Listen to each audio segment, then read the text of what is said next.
Okay, so if you just want to tell me your name and where you are and how you're working with the treaty. Okay, my name is Meena Raman.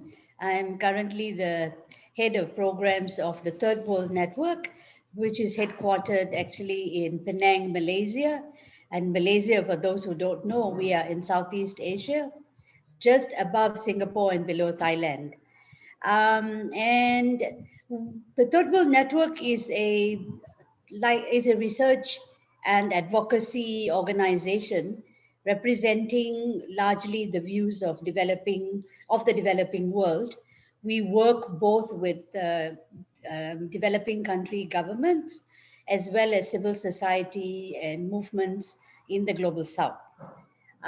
We have been engaged with the climate negotiations, the convention, the United Nations Framework Convention on Climate Change, um, very early in the years, even as early as 1992, already during the Rio Summit. We were very much involved with the Earth Summit in Rio de Janeiro, which was actually the summit that gave birth to the climate convention. And so we've been engaged in the UNFCCC ever since then. And on my end, actively, I've been engaged really from 2007 onwards.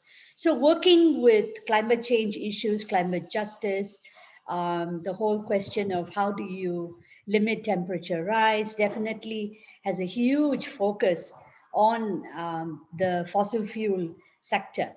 Of course, we are very concerned that you can't put the blame or responsibility equally on all countries because historically, the developed world had emitted much of the emissions.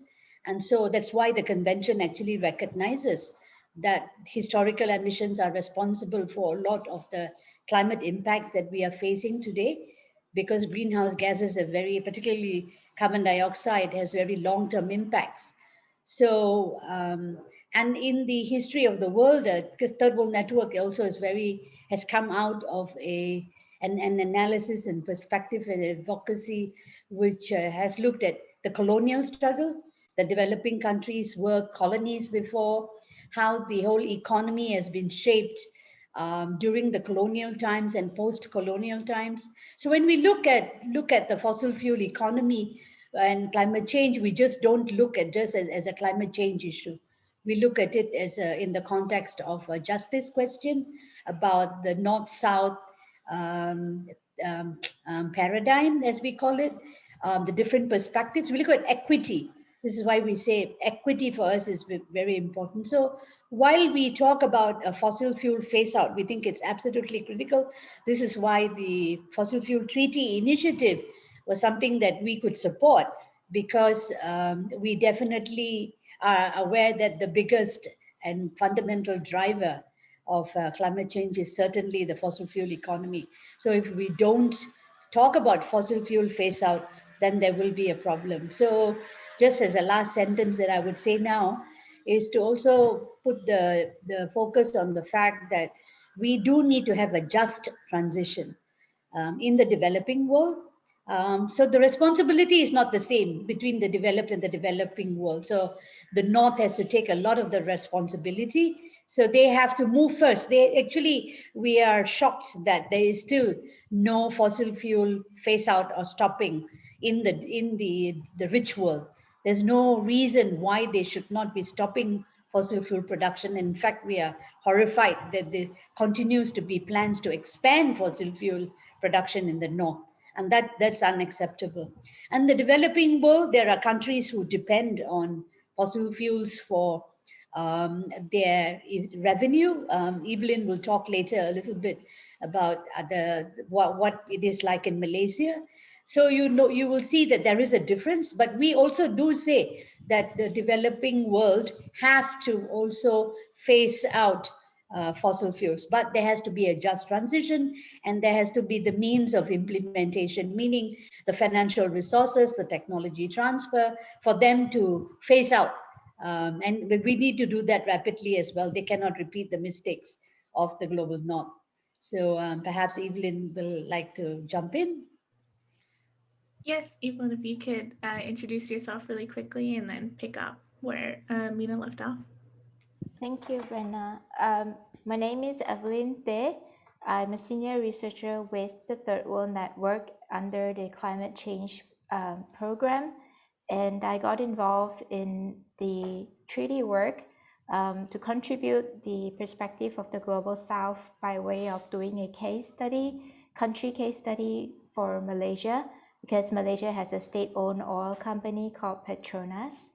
So just following up on what Mina had said, it's just that it's so crucial to bring the global South perspective, context, narrative, history into this into this important global work of this treaty, because emerging economies in Southeast Asia are, I mean, like anywhere else, are heavily dependent on fossil fuel for employment, but most of all, like in Malaysia, it's also very embedded in our government services, our exports, our overall GDP. So it's not just private stakeholders like most privately owned fossil fuel companies. This company, Petronas, is really, some people would say, some of the backbone of Malaysia's development and nation building that it has come to be today. And since Malaysia is a mid-income fossil fuel producer, it generated about a gross of about 32.6 billion dollars and $1.6 billion in salary and wages in 2017. So it really is a very substantial economic source for the country. So this is where we come in as the World Network. We were tasked to conduct a country analysis of Malaysia, which involves an in-depth study into this company, a state-owned company, which is also a leading conglomerate in the resource and energy sector that's fully integrated in Malaysia. So yeah, I think that's all I'm gonna say for this part. Yeah, that sounds great. Thank you, Will, so much for sharing that with me. It is a lot of stuff that we're really excited, and I'm glad that you all brought up. And so to kind of bring it back around to what you're both kind of talking about, I wondered, maybe we'll go back to Mina, if you might want to jump in a little bit on how you see this work that you were describing, how it intersects with the treaty, and how you hope that the treaty can help to um, achieve some of the, like you mentioned, equity, and making sure that the North comes and takes responsibility and leads the charge. Maybe if you could go into a little bit more detail about that. Yeah, sure. One of the downsides of the Framework Convention on Climate Change, I mean, that's a global treaty, right? That's already existing, and under which the Paris Agreement came to be. And one of the downsides of that is that it doesn't really full on address fossil fuel phase out. And so this largely, we must say, because of the United States and the ritual in particular. The Paris Agreement was all about voluntary contributions. Countries commit themselves to the commitment is mandatory. That means everybody has to put a commitment on the table as to what they will do in terms of emissions reductions or take on adaptation. That means you adapt to the impacts of climate change. But the US did not want strong targets. It didn't want any targets to be set. It didn't want anybody to tell the US what it can do or should do. And the developed world were basically together with the United States on this. So what you have is what's called the nationally determined contribution, where countries say what they can do in terms of emission reductions. So it doesn't really address the real source or the driver of the climate crisis. And so in that sense, I think we saw the initiative as another plank, a complementary plank to what's in the climate change process, because the Paris Agreement is already a legal agreement. So that's important, because if you don't have that, there will be no way of even looking at what countries are doing and putting pressure on countries to take the right action. And the other thing which is important for the climate convention and the Paris Agreement is about the developed countries having to provide climate finance and technology transfer for the low, in order to enable the transition to the low carbon pathway for the developing world. So these are important aspects which are already there in the climate change agreements under the Paris Agreement and the convention. So the treaty initiative for us was an easy fit, because what it does is actually focus on the supply side and the production side, and push for what you call it, understanding exactly who are responsible for fossil fuel expansion. And so this we will see as the next phase of actually targeting the fossil fuel economy sector. And there is also a hook in the climate change global discussions, negotiations. There's something called response measures. What that means is that countries who have to undertake climate action, like all of them do, how do you ensure that there is just transition? These are the concept of just transition and the concept of economic diversification. Meaning, if your country is solely dependent on fossil fuels, not Malaysia. Malaysia is only partly, dependent on fossil fuels. But there are many countries in the Middle East, for example, whose single commodity is actually fossil fuels. So when you talk about a phase out, what happens to the economy? It can be a total economic collapse.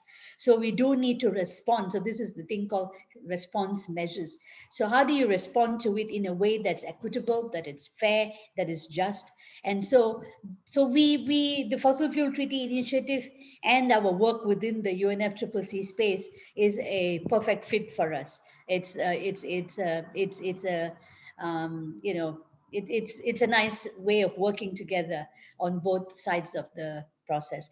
But on the treaty part, we are much more about building the buy-in, the buy-in from the developing countries and the CSOs. Our focus at the moment is on building the understanding from the civil society and the movements to put pressure on our own governments to begin to talk about phase out, and to actually do the right thing in terms of the just transition. So many of us are in the global north-south arena, we're very conscious of the fact that equity is very key, because what you don't want to do in the rush to phase out, you actually face a massive, there are a lot of people who are energy poor in our developing world who don't have any access to energy at all. So we don't want the solution to cause a further problem. So what you don't want is the poor to suffer even more. So we have to enable that the poor are not burdened when it comes to the solutions. Thank you, Mina. I wanted to give a little bit of space to Evelyn if you wanted to add anything onto that, or if there was something that, made you think of another topic that you wanted to cover. I think Mina covered it very well and extensively. I would just echo what she's saying in terms of especially the intersectionality part of it. That is coming from the country case study perspective, and that particular study is supposed to deepen the understanding of how extensive and embedded is the influence of fossil fuel in countries like Malaysia and especially more in the Middle East, and recognizing the challenges and barriers present in the way of curtailing expansion. So because this is a supply side work. So the way I see it, the intersection between the treaty and this work is that the call for non-proliferation is also a call for just transition, like Mina said. And just transition to me and perhaps to everyone else is as complex as phasing out from fossil fuel. And that warrants an unprecedented recalibration it does not inherit the problems of the previous regime that the fossil fuel era has brought about, such as inequality, displacement, and profiteering. So basically, just echoing what Mina is saying, economic diversification, just transition, those are, I felt, very deeply contextual, complex, and political movement as well. Like for Malaysia, if we were to talk about transitioning out of fossil fuel, even the conversation itself is not mainstream here yet. And there isn't a publicly, there's no public sentiment that is strong enough to push the government to rapidly transition to renewable energy, even though there's already a policy to increase the energy mix by a certain year, but it's not really from the ground up. So I think in terms of that, um, for the treaty, there is the research working group that I hope that we will come together and identify more of these intersectionalities, and not just in terms of calling for the phasing out, but really providing the next step as to how does just transition supposed to look like, and how can it begin, how can it be supported, how can it be owned by these countries that are, like Mina said, energy poor, um, and the whole socio-economic structure will need an overhaul. So how does that happen without inheriting the old problems that fossil fuel has brought about? Because it can easily go the other way. There's a lot of financialization of such, renewable energy is always talked about from the very perspective of business and investment, but there's not so much on democratizing energy production. So it's really setting the rules as we move, and the thing is we need to move fast. So that's a challenge. Thank you all so much for that. That is very important, I think. The reason that I have this job and that I got into this is very personal. And so, talking about economic diversification and making sure that equity is a huge part of the just transition away from fossil fuels is something that is really close to home for me. Where I'm from, I am indigenous to the US, and on all of my different tribes' lands is extraction, and none of it all goes to cities that are far away. And my people are the ones left with all of the health consequences and economic consequences. And, it's our water source that is at risk. And it's just something that is very important to me. And I think we talked a lot about your organization and your work within it, but I was wondering if you could tell me a little bit about how you both got involved in this work. And I can hear the importance of equity and the importance of addressing this in your country. And so I was just wondering if you could tell me a little bit more about that. Yeah, I mean, maybe compared to the both of you, I'm probably a fossil fuel myself, being quite long in the, no, well, not fossil fuel, but fossil. Yeah, because in terms of age, yeah, I've been involved with this like over 30 years already, in this kind of work. And I was actually trained as a lawyer, a public interest lawyer. So I got involved basically before Third World Network, with the two organizations that actually set up Third World Network. One is called the Consumers Association of Penang. It's like the U.S. consumer group, like what Ralph Nader started many years ago in the United States. And then I'm also part of what's called Friends of the Earth Malaysia. So working with these two national groups, which actually set up Third World Network to focus on international issues.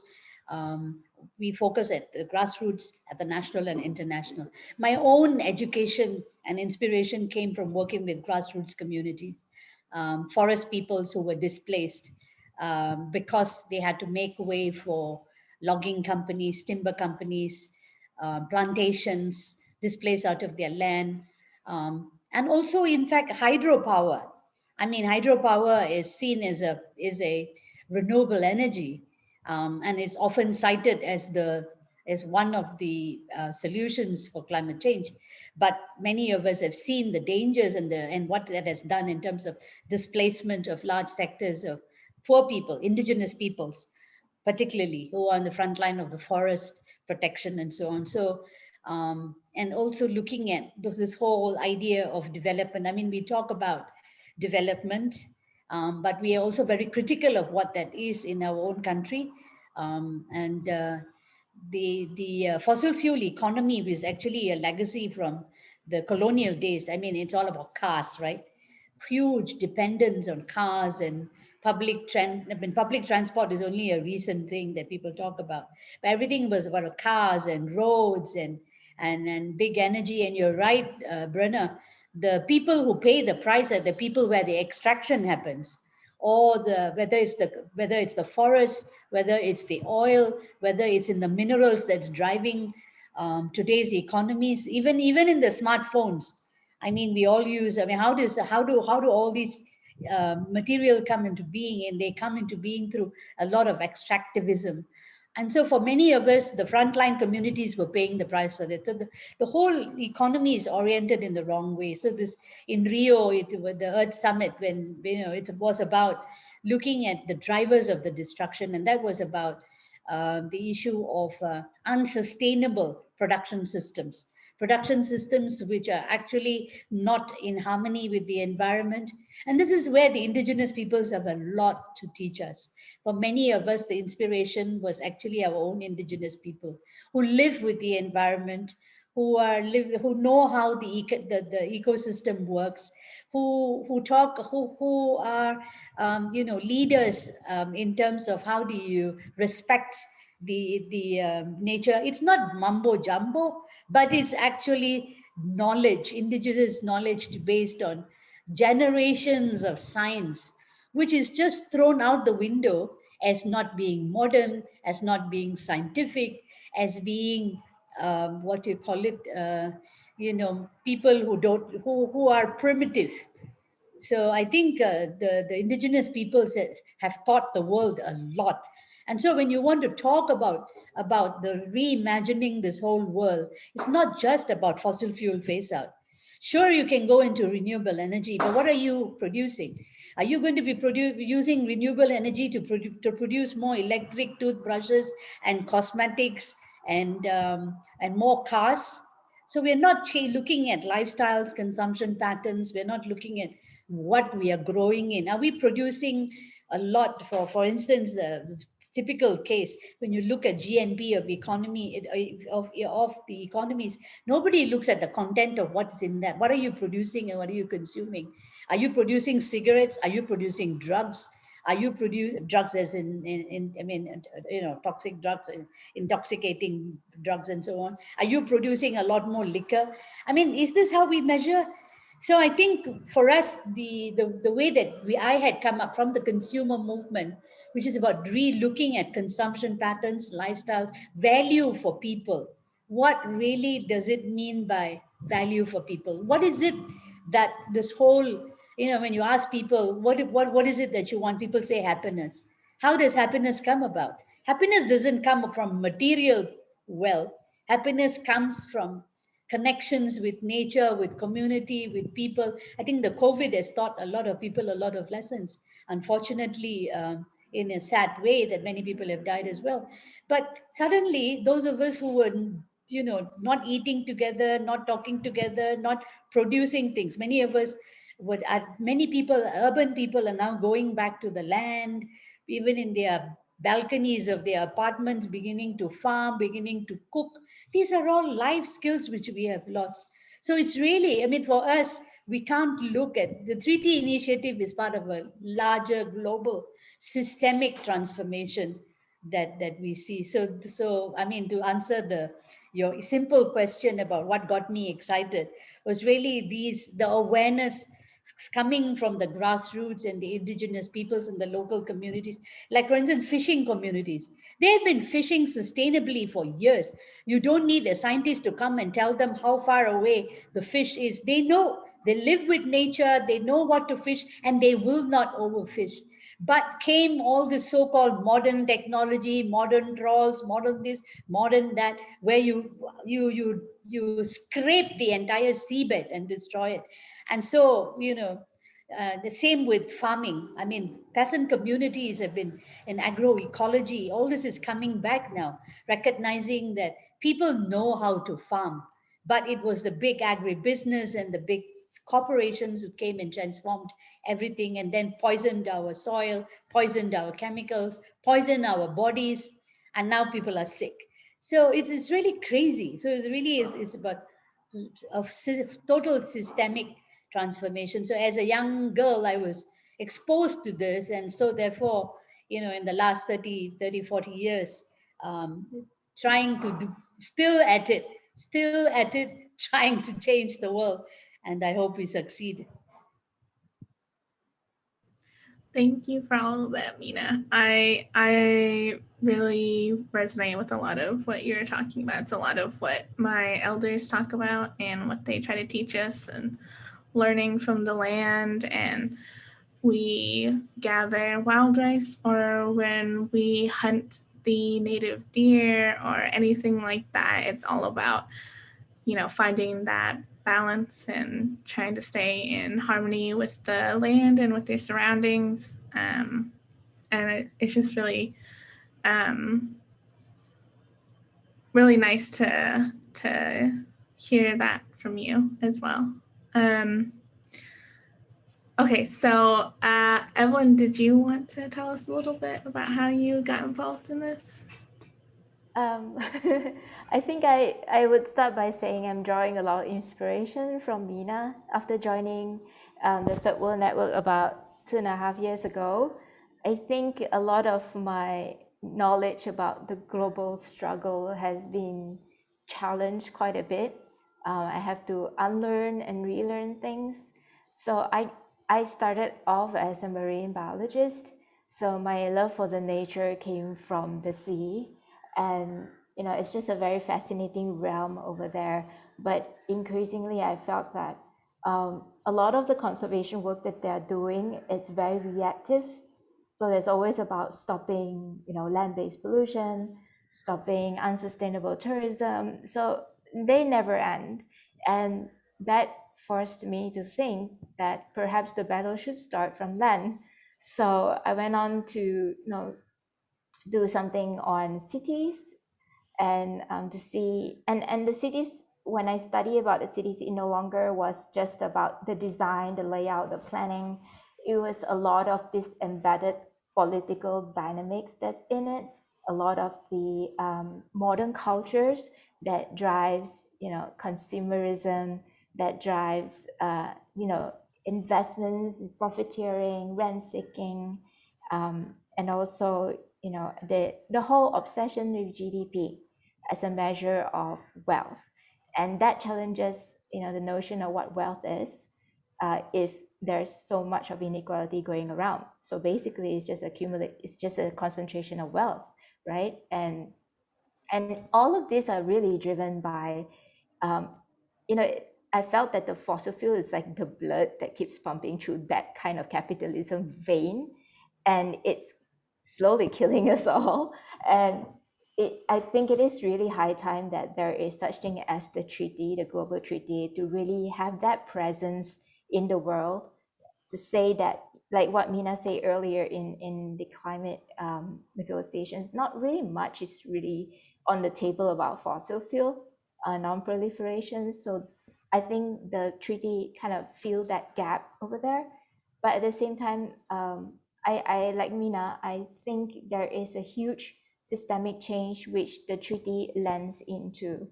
And the whole idea of even talking about just transition is to challenge the public notion of what modernity really is, what development really is. Because if you start saying things like let's not urbanize and sprawl, And people would normally say that, oh, you're afraid of development, you're anti-development, and you're in the way of progress. So I think that's a really huge general perspective that we need to change. And although unfortunately the pandemic has caused a lot of grievances, loss of lives, and loss of jobs, it's very disheartening to see that a lot of people can't wait to go back to the old normal, which wasn't normal at all to begin with.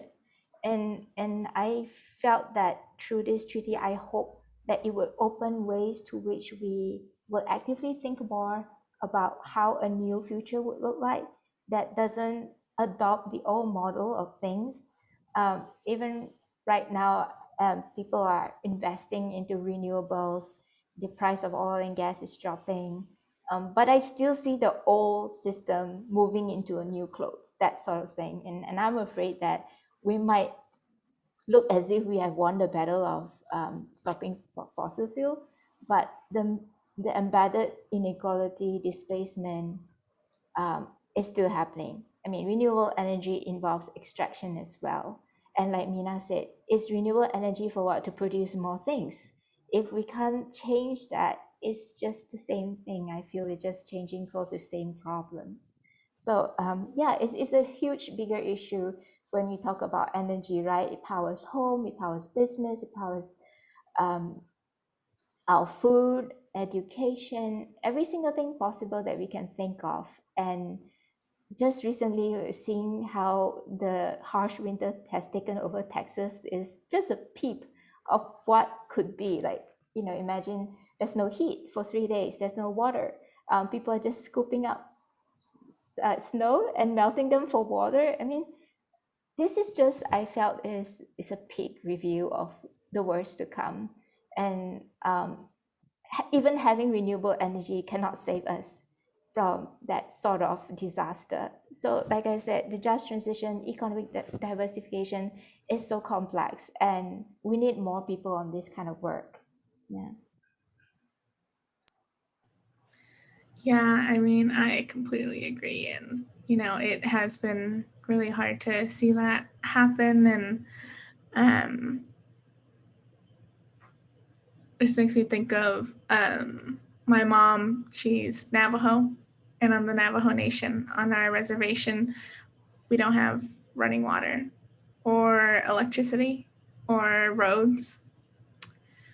And yet, when you look at the statistics for COVID, it's the place that is hit the hardest because we don't have that infrastructure. And yet, there is the coal extraction that's happening right there, and it's huge, and it is causing so many problems for my people. And not that getting the benefits of the extraction makes it okay, but it doesn't go to them. Obviously, there's no electricity there.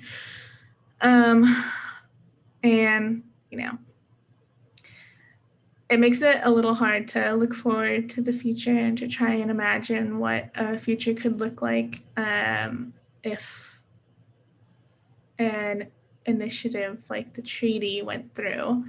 But I think, Mina, you talked about it a little bit, and I heard it a little bit, Evelyn, in your answer, but I was wondering if you two might want to take a moment and, breathe and step back from like the, the negativity and the really hard fight that we're thinking about right now, and kind of try to imagine like what a future could look like and what you would hope to see. Um, yeah. Yeah. No, no, I do. Well, while everything looks a little stark and overwhelming, I think in many of our communities there's hope, and that's where we seek strength and energy. Like Brenna, you were talking about your peoples and the difficulties they go through, and I think and this is where I think we show solidarity. We feel deeply connected. I mean, people like Evelyn and me and are fortunate. I mean, we are fortunate in the sense of we are not in the front line of the poverty, of the inequity, and in fact, and sometimes, uh, the fact that we are actually dedicating our, for us, it's not a job, it's not a career, it's a life struggle, a compassion and an empathy. So when your eyes are open, your heart is open, your brain's open, and you begin to connect. And I think these are long struggles. And I mean, there is a lot of hope in those communities who have a lot to show the world. I think your people can teach the United States how to live. And it's about, I mean, if you shut down everything, like Evelyn and you were talking about the Texas shutdown, like the COVID, many people do not know how to live. They don't know how to cook. They don't know how to, like, if you put us in a forest, you think we will survive? But the indigenous person will. So in a world that we've lost a lot of the skills and the knowledge, and we need to reclaim that. And we need to see that this is not knowledge which is mumbo jumbo, but it's really the deep knowledge of an ecological kind, which shows you that if you want another world, this is what this world will look like. A better world, of course, living in harmony, not as I mean, in Texas, if you have all that oil in the world and you can't, light right now, I mean, it's ridiculous. Where did it all go? So this extraction and this misuse, the elite, the inequity of it, the small elite who are getting all that benefit, or it's actually obscene. It's totally obscene. It's immoral. It's unethical. So we have all these struggles, and we are connected with this. So we don't live with lack of hope. The world is very difficult. We are all going through a lot of life changing and transforming, changes. The ecosystem, Mother Earth, is teaching us a lot of things, but we have to listen. We have to listen. And so this is where I think, don't lose hope. We all have to keep doing what we do. And at least the one thing that people constantly ask me, you've been doing this for a long time, why do you keep doing, do you see anything good in it? And my response has always been that, if you do, you want to be a part of the solution, or do you want to be part of the problem? And we choose to be part of the solution. And at least I think that for me, in the last 40 years, I've done a lot for my for trying to live a better world for the generation to come, the generation of Evelyn, the generation of Brenna, and the generations of all the young. So I never lose hope. The struggles are growing everywhere. Even in this country, Evelyn is championing the treaty, building the much more knowledge in the campaigns that many young people are excited about, trying to make sense of this nonsense, and campaigning together. I think that while we are aware of, sometimes people even say maybe it's too late. Ecosystems, there's some tipping points, like the permafrost is already melting, the Arctic is already, I mean, if you really look at it, it already seems very scary. But let's not be scared. I think we have to do what we have to do. We cannot not do what we know, right? So I'd rather be a part of this change than so we take inspiration in the communities who know the way. And I think it's to find the way that is where we need to go. Wow, that's so true. That is that was amazing. The wanting to be a part of the solution, not the problem, and looking ahead for the generations. You know, one of my tribes, Standing Rock, we have a saying like that. It's the seventh generation, moving through the world, looking ahead 7 generations. And it's definitely something, one of our traditional teachings that has come back in real full force is where we kind of tackle the fossil fuel and the extraction in our lands here. So Evelyn, did you want to? Yeah, I'd like to add something. Maybe firstly, I when I first received your email and I saw your name, it was very intriguing. Of course, we don't have anything like that here, and it got me thinking of how it used to be. People name your family after nature, and that itself carry a part of history, a part of relationship and culture. And I thought that was very special to know that, and for you to share with us your story, your personal story, your struggles with us. I really appreciate that. And I think that's what gives me hope in, when it's so easy to just slide back and say, everything's just futile, it's going to end. Um, I think hope is the last essence that we have, and we should not let go of that. And what strengthens it for me is the connection with different people around the world, hearing their stories, their struggles, and their triumphs, however big or small, um, how we relate to one another as human beings. And I think that is the kind of drive that kept me going. And also to see people like Mina and the rest who are in this struggle for so long, decades on end. And I'm sure they have met with lots of trials and challenges, sleepless nights and stress, but they did not give up. And I think, like Mina said, it's not a job, it's a cause, it's a calling. And once you see the problems that you see, you can't just walk away and pretend that you can't do anything about it. You can't go back to your life and live like everyone else. It doesn't feel right. You can't live with that. So I think I've seen not enough. I think I should see more. But the little that I see is really challenging the way I live and challenging how I use my time, my resources, my capabilities, and how I could help in fixing, hopefully, this flawed system. Because really, I felt like it's like a marathon that never really ends, and I think part of the victory is to sustain it. The sustaining part of it is already a winning streak for me, as far as I'm concerned. And yeah, I really love hearing stories of other people and how they are empowered, and that I borrow strength from there. So being part of this global treaty, hearing how people cope, how people are thinking of different ways to get around this, it feels like you're not alone, and that you're all in this together. And as long as we're together, we can figure this out. And even on days when you feel hopeless, you're not alone. That's also amazing. I kind of had an idea that these interviews were gonna go really well, but now I'm like, this is all so amazing. Are we the first? Are we the first you're interviewing? Yeah, you are. Yes. Oh. Yeah. It gets better from here. No, I think it will. Yeah, I did some radio interviews before, and so at least this isn't on live radio. That was really that's a whole other thing. Is anyways, but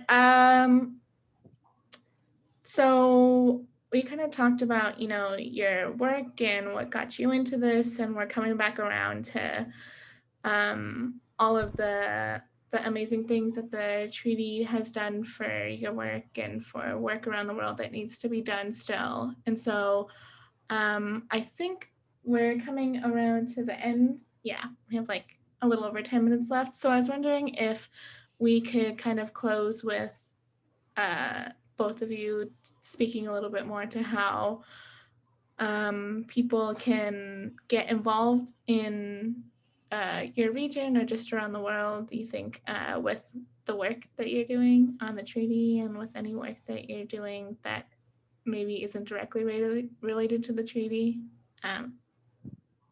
Maybe Evelyn can go first on this one. Yeah. Thank you.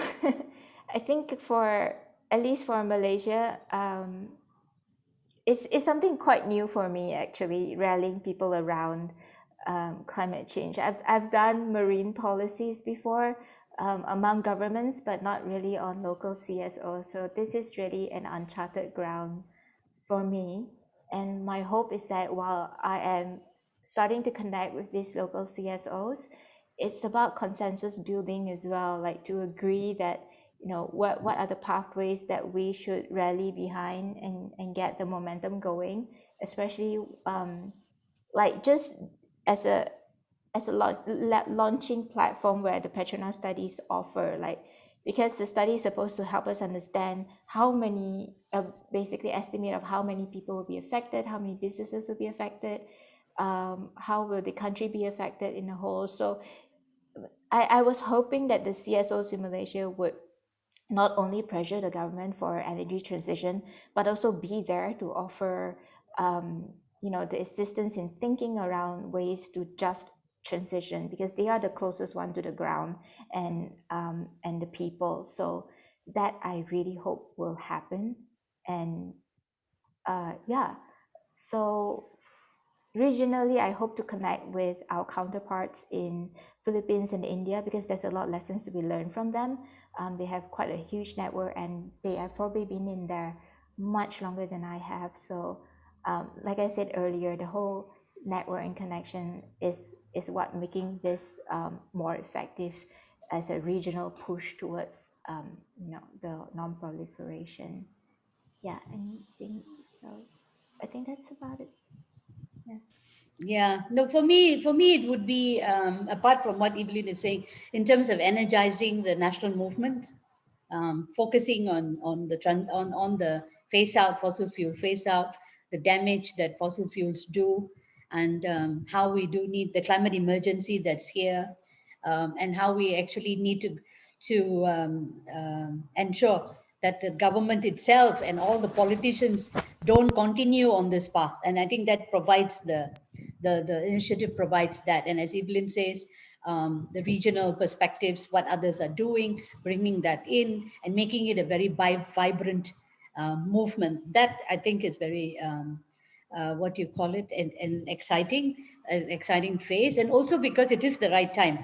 Many people are talking about the phase out. I think people are realizing what's coming in terms of climate change, having gone through the COVID and the pandemic. So I do think the issue really is it the right solutions or the false solutions? I think that's what we are talking about, to ensure that it is the right solution. But another piece that we started talking about in terms of the just transition and the diversification and non-dependence of not depending on fossil fuels to run your economy is really what are the details of that. I mean, it's easy to talk about. Oh, I am for just transition. I am for a fossil fuel phase out. What does it look like in real terms? How do you actually do it? How do you tell like say like in our country, those petrol stations, little pumps in the mom and dad shops who are running in the rural areas, depending on this, what do you tell them in terms of where your next job is going to be? So that's what Evelyn was talking about. So but that's at one end, but the whole transformation, it's exciting that the work in the US is very critical, because if the rich world is beginning, the whole fight in the United States has always been about the transition, right? The refusal to decouple or to move away from the fossil fuel economy. If the richest world can't do it, and communities who are working in coal mines or working in fossil fuel, uh, you know, um, depending the entire uh, town is based on a fossil fuel. I mean, of course, they're going to be resisting this. Or that in South Africa, the numbers who are employed in the fossil fuel economy and the unemployment level is already so high there, and their jobs are at stake. So, what does it mean in real terms? So, these are the hard details. And I think we have to learn from practices. We have to learn from each other. We have to learn from what does it mean dismantling from the fossil fuel economy? What are the opportunities that it presents there? How does it look like? How do you revive the communities? How do you remake these communities into vibrant, and how do you to redistribute. I mean, the inequity is brought down. How do people who the energy poor actually survive? You know, so these are all very difficult questions, and I think we need to get into the nuts and bolts of it. It's not enough to talk about it. I think this is what the treaty initiative offers. Also, learning from each other in terms of the real, you know, the nuts and bolts of it. We don't have, I mean, we are not the government, we are not policymakers, but surely we can offer lessons. I think that's important.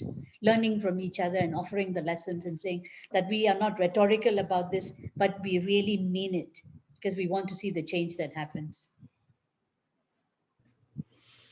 Thank you for that, Mina.